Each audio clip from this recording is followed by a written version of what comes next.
If you have seen the Pixar movie Cars, you know Doc Hudson. The grumpy old judge of Radiator Springs. The retired champion nobody recognized anymore. Voiced by Paul Newman, who was himself a racing driver. Doc Hudson was based on a real car, the 1951 Hudson Hornet. And the real story of that car is nothing like what Pixar showed you. Subscribe before we go further, because by the end of this video, you are going to understand something about NASCAR's early years that nobody has ever assembled in one place. A technique so well hidden that when officials tore a Hudson Hornet completely apart after a race and examined every component, they called it 100% stock. The question nobody asked then, and nobody has officially asked since, is whether that teardown could have found what Smokey had done. It almost certainly could not. The year is 1952. Daytona Beach, Florida. Marshall Teague has just won the Daytona stock car race in his Hudson Hornet. NASCAR officials pull the car into the inspection bay and do what they do after suspicious results. They tear it apart. Not an inspection.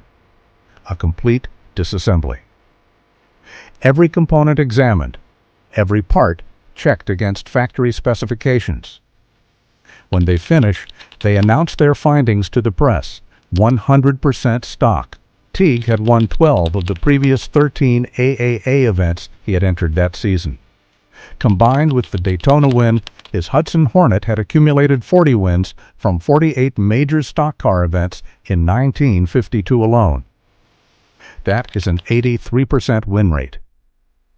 Against Oldsmobile V8s with factory engineering departments. Against Chrysler. Against Ford with a flathead six-cylinder engine. Officials tore the car apart and found nothing wrong. They called it stock. This is the story of what was actually inside that engine and why nobody found it for years. Before we get to the secret, you need to understand the man who built the car. Henry Yunick grew up on a farm in Pennsylvania, the son of Ukrainian immigrants. His father died when Henry was 16, so he dropped out of school to run the farm. He learned mechanics the way you learn mechanics when there is nobody to call for help, by fixing things with whatever was available. He once built a functional tractor from the remains of a junked car. He raced motorcycles as a teenager. One of them had the habit of pouring out engine smoke. A fellow competitor who kept forgetting his name just started calling him Smokey. The nickname stuck for the rest of his life. He served in the Army Air Corps during World War II. He flew over Daytona Beach one day and liked the look of it. When the war ended, he moved there. In 1947, he opened a repair shop at 957 North Beach Street. He called it the best damn garage in town, which he had printed on a sign above the door and spent the next 40 years making the name accurate. A local stock car team owner named Marshall Teague recruited him. Yunick had never worked on race cars. Teague himself had walked into Hudson's Michigan factory without an appointment, told the executives that winning on Sunday meant selling cars on Monday, and walked out with factory backing. That was the kind of man who found Smokey Yunick useful. He did not know the sport. What he knew was engines. Specifically, he knew how to read a rule book and identify what it did not say. That skill would turn the Hudson Hornet into the most dominant machine in NASCAR's first decade. Now here is why the Hudson Hornet had no business winning at the rate it did. In 1951, NASCAR was moving toward the future. Oldsmobile had introduced the Rocket V8, an overhead valve design with modern combustion chambers rated at 135 horsepower from 303 cubic inches. Chrysler was developing its Hemi. Ford had its flathead V8 and was working on something better.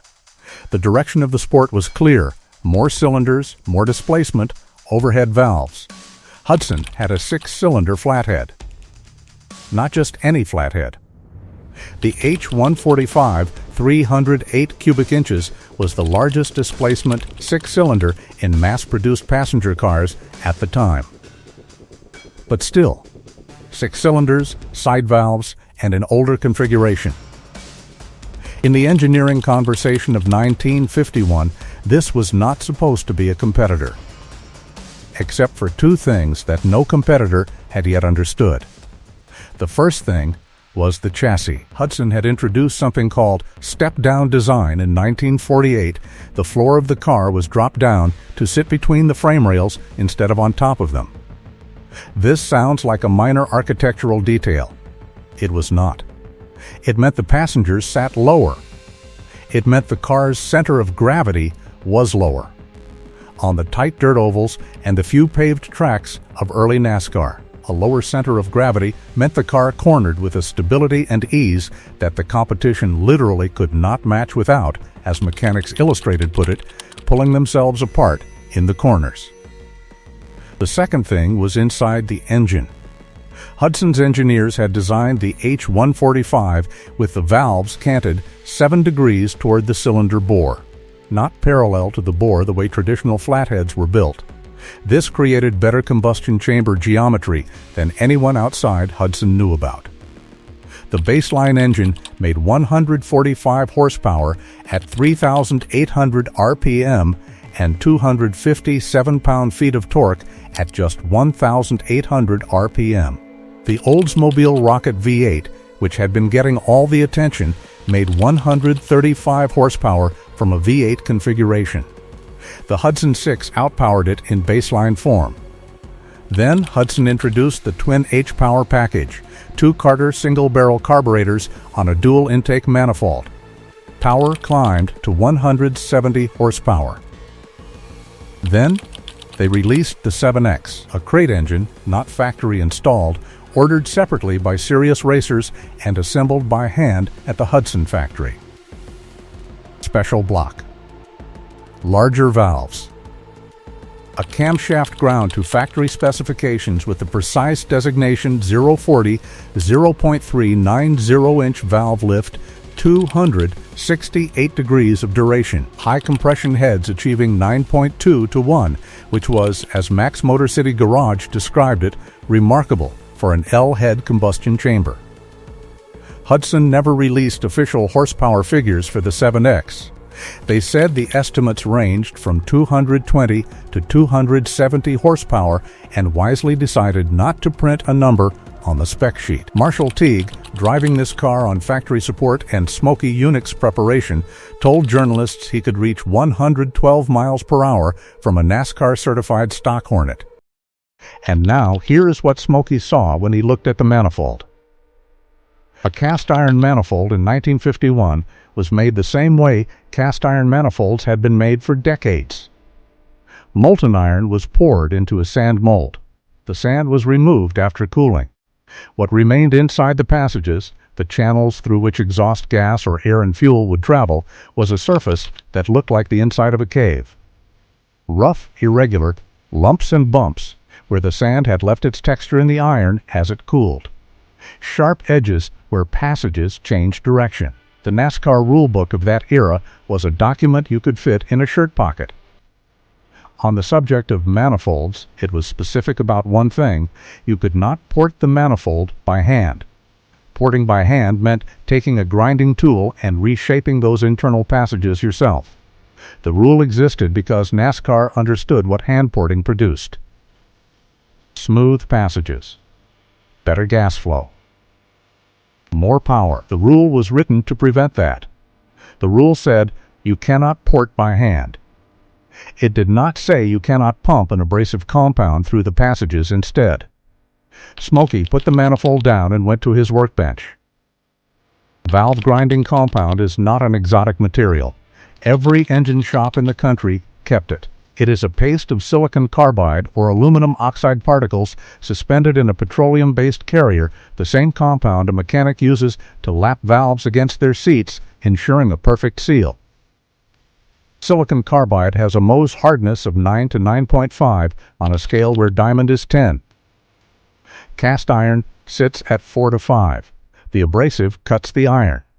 The carrier lubricates the particles and keeps them from embedding. Smokey built a machine to pump this compound through the manifold passages under pressure, back and forth, repeatedly. Here's what happened inside the passages when he ran it. The compound under pressure followed the exact geometry of the channel. It could reach every surface, including the surfaces deep inside passages that no hand tool could reach without cutting the manifold open. At each constriction and irregularity, the flow velocity increased, and higher velocity meant higher cutting action. The compound removed material preferentially at the highest points, the sharp edges, and the lumps from the sand casting. It radiused sharp transitions. It smoothed the turbulence-producing texture that had been left by the factory process. When Smokey finished and flushed the compound out, the passages were smooth.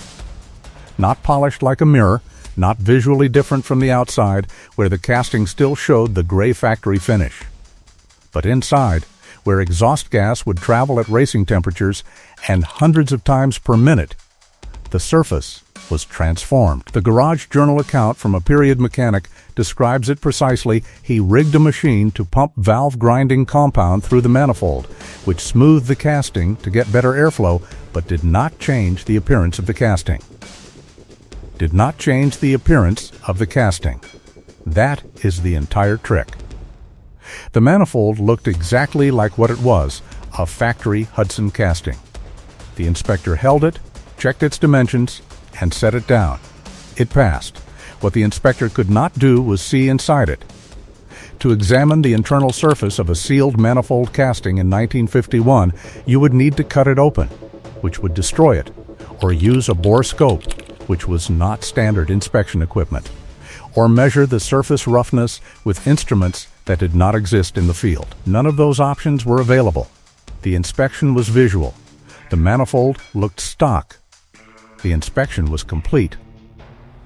Smokey also used a second method, documented in period mechanic accounts, painting the port walls with hard lacquer and sanding the cured surface to a mirror finish. The lacquer fills the microscopic irregularities. The sanding creates a surface the gas can cross without turbulence. Different mechanism from the abrasive compound, same physics, same invisible result. The physics of what changed inside that manifold is worth understanding because it shows why the improvement compounded over a 300-mile race. When exhaust gas exits a combustion chamber and enters the manifold, two phenomena determine how efficiently it flows. The first is the boundary layer. Gas closest to the wall moves more slowly than gas at the center of the passage. Rough surfaces create thicker boundary layers, which effectively narrow the passage and increase resistance. Smooth surfaces thin the boundary layer, increasing effective flow area without changing any dimension an inspector would measure. The second is exhaust scavenging. When exhaust gas exits quickly and cleanly, it creates a brief low-pressure wave that travels back through the exhaust manifold. If the manifold dimensions are right, that wave arrives at the open exhaust valve exactly when it can help pull remaining burned gas out of the cylinder. Better scavenging means more complete cylinder clearing. More complete cylinder clearing means more space for the next intake charge.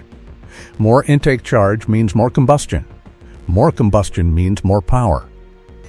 A smooth manifold surface helps both of these effects simultaneously. The commercial version of what Smokey invented, abrasive flow machining, sold under the Extrude Hone brand, was independently developed and patented in the 1960s. And when tested in controlled conditions, it typically improved flow efficiency by 5 to 15%. On a Hudson Hornet making 145 to 170 horsepower, 5 to 15% is 7 to 25 additional horsepower. In a field where everyone was working with identical stock castings, 7 to 25 horsepower was an advantage that could not be explained by anything an inspector would find, because the inspector found nothing. He called the car 100% stock. If you have never heard this story before, that is exactly why this channel exists. Subscribe before we go further, because what comes next shows that the seam Smokey opened in 1951 was still wide open half a century later. Consider what that win rate actually meant in context. In 1951, Hudson's won 12 of 41 NASCAR Grand National races. In 1952, they won 27 of 34, which is a 79% win rate in a single season. Combined with Marshall Teague's ALA victories that year, Hudson accumulated 40 wins from 48 major stock car events, 83%. In 1953, they won 22 of 37 NASCAR races. In 3 straight years, Hudson took the manufacturer championship. From 1952 to 1954, Hudson Hornets won 66 of 108 NASCAR races. That is 61%. In a sport where winning 40% of your starts makes you a legend. 3 consecutive championships. A record that places Hudson tied for third most in NASCAR history, sharing the position with Toyota and Oldsmobile. Achieved in only 5 seasons of competition. By a company that would not exist independently after 1954. The Oldsmobile engineers could study the Hudson Hornet.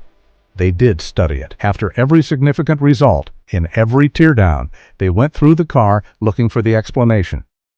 The blocks were stock. The heads were from the factory 7X package, legal. The carburetors were the twin H units, sold through dealers. The manifolds were original factory castings. The advantage existed entirely inside passages they had no way to examine. Smokey Yunick was not in NASCAR Hall of Fame when he died in 2001. He is still not. The International Motorsports Hall of Fame inducted him in 1990. He won NASCAR Mechanic of the Year twice. He wrote a technical column for Circle Track magazine through the 1980s.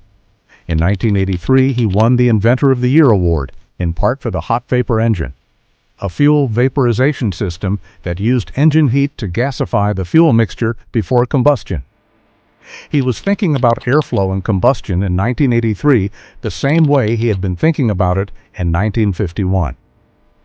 In 1951, the expression of that thinking was valve grinding compound and a pump inside a Hudson manifold. He was the same man who built a silent tire, who developed extended tip spark plugs, who designed a car with a reversed engine rotation to bias weight distribution toward the inside of left-hand turns, who built an 11-foot 2-inch diameter fuel line to store extra gallons of fuel past the limit on tank size, who put an inflatable basketball inside an oversized fuel tank before inspection. Ray Fox, who raced through the 1950s and later became a NASCAR official, described Yunick plainly. Smokey was the worst or best, I'm not sure what you'd call it. He was always trying to get away with something. I think Smokey had the idea that if you could have 4 things wrong and get one through, that was good. Every one of those innovations started with the same sentence. The rule book doesn't say you can't. The manifold compound trick was not his most famous innovation. It was his quietest one. The ones that get retold in documentaries are the ones that got caught, or the ones that were outrageous enough to become legend. The manifold compound was neither. It produced results that officials attributed to the car's genuine strengths, confirmed by teardown, filed under stock, and left in the record without question for 70 years. In December 1987, Smokey closed the best damn garage in town. He said there were no more good mechanics. The sign came down. The garage stopped. He died in May 2001. Leukemia, the last remaining building at 957 North Beach Street, erupted in flames on April 25, 2011 at approximately 7 in the evening and was destroyed. In 2022, the 1952 Hudson Hornet, driven by Herb Thomas, was added to the National Historic Vehicle Register and permanently preserved within the Library of Congress. It is the oldest surviving NASCAR winner on the planet. Its manifold is in there with it. Whatever Smokey did to those passages is either still in that casting or was flushed out 60 years ago. The inspectors called it 100% stock. It is now a national historic artifact. The technique did not die with the Hudson era. A document circulated among NASCAR insiders, compiled from crew chief and engine builder confessions across different eras, lists variations on the same principle across decades. Sterno in the intake. It works. And disappears. Disclosed. Rocket fuel oxidizer in manifold. Caught. Intake cut apart to polish it, then welded back together and peened to look cast. Disclosed. Different substances, different eras, different people, same location. The manifold is closed. What is inside it cannot be easily seen. If you can change what is inside it without leaving evidence, you can make the engine perform differently than it appears. In 2007, Michael Waltrip Racing showed up at Daytona for what should have been Toyota's triumphant NASCAR debut. An inspector caught something inside the intake manifold of Michael Waltrip's No. 55 Toyota Camry that he could not identify. NASCAR Vice President Robin Pemberton confirmed it publicly. Our inspector caught a substance inside that we didn't really know what it was. They sent the manifold to the Research and Development Center for analysis.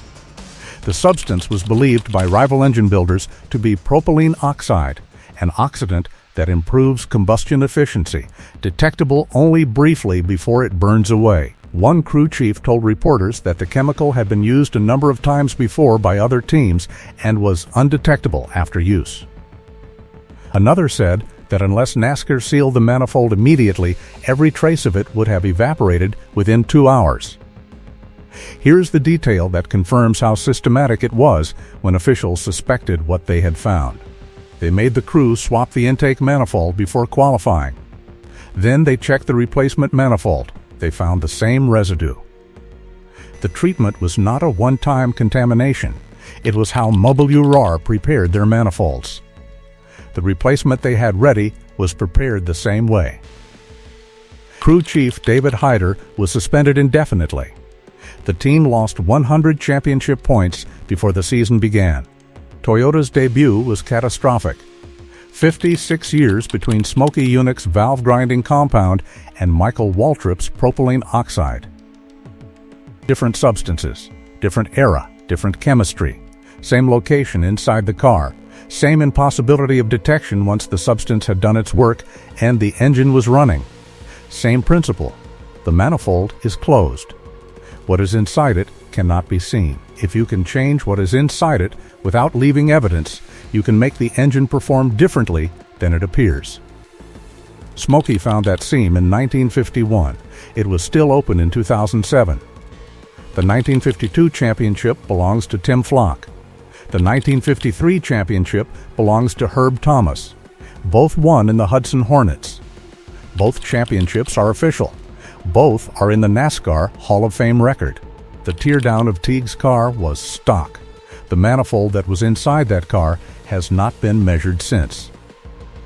Here's the question nobody has ever officially asked. If the technique worked, and 3 championship seasons and 79 wins suggest it likely did, then at least some of that margin came from an advantage the competition never had a way to identify or match. The teams with larger factory programs, the teams that had every reason to expect their V8 engineering advantage to show up in the results, finished behind a flathead 6 that officials had examined and cleared. They never knew why. The inspectors held those manifolds, checked the outside, set them down. They did not have a way to see what Smokey had done. And Smokey, who kept the best damn garage in town on North Beach Street for 40 years and who said when he closed it that there were no more good mechanics, never told anyone specifically. He wrote about the fuel line. He talked about basketball. He discussed the Chevelle, the manifold compound, the quiet trick, the one that left no marks and produced 3 championships. He let sit in the record under the label that the teardown gave it. 100% stock. Subscribe. The next story in this series is the one that picks up where Smokey's philosophy left off. Different decade, same principle, and this time someone got caught before the engine even started.